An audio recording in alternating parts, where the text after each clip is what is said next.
Acknowledgement of God in space, the Apollo space program.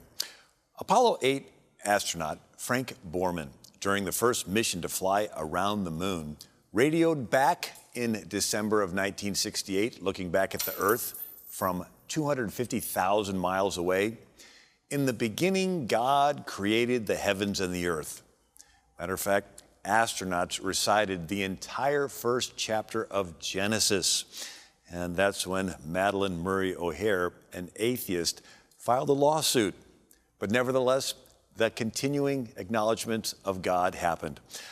Apollo 11 blasted off from Cape Kennedy, July 16, 1969, being the first mission to walk on the moon. In Proclamation 3919, President Richard Nixon stated, "Apollo 11 is on its way to the moon. It carries 3 brave astronauts. It also carries the hopes and prayers of hundreds of millions of people. That moment, when man first sets foot on a body other than Earth, will stand through the centuries as one supreme in human experience.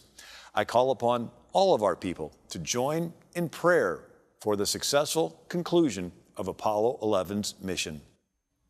On July 20th, 1969, Neil Armstrong and Buzz Aldrin landed their lunar module, the Eagle, and spent a total of 21 hours and 37 minutes on the moon's surface before redocking with the command ship Columbia.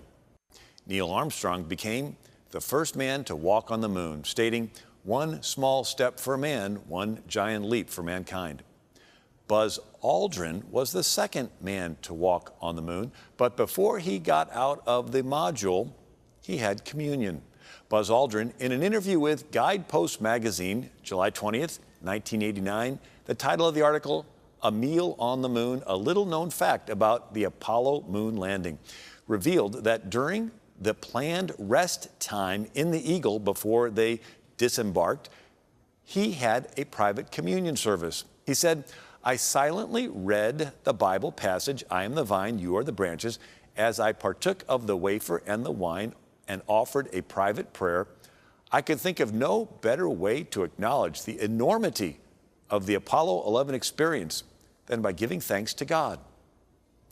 President Nixon spoke to the astronauts on the moon via telephone, saying, "This certainly has to be the most historic telephone call ever made from the White House. The heavens have become a part of man's world. For one priceless moment in the whole history of man, all the people on this earth are truly one in our prayers that you will return safely to Earth." President Nixon greeted the astronauts on the USS Hornet, July 24th, 1969, saying, "The millions who are seeing us on television now feel as I do, that our prayers have been answered. I think it would be very appropriate if Chaplain Perito, the chaplain of this ship, were to offer a prayer of thanksgiving."